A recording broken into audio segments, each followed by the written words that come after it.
تمام دیکھنے اور سننے والوں کو یوٹیوب چینل ایزی ہیلتھ کی طرف سے خوش آمدید۔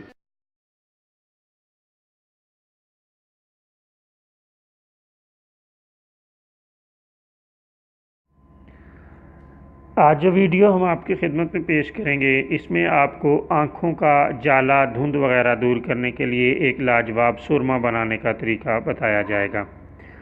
اس کے لیے آپ 2 چیزیں لے لیں: لیموں کا رس حسب ضرورت، ہلدی کا سفوف خالص۔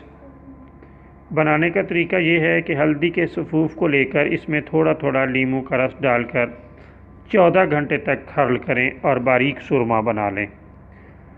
ایک سلائی صبح و شام آنکھوں میں ڈال لیں۔ اس سے نظر کی کمزوری اور جالا وغیرہ سب دور ہو کر نظر ٹھیک ہو جاتی ہے۔ بہت عمدہ اور لاجواب نسخہ ہے۔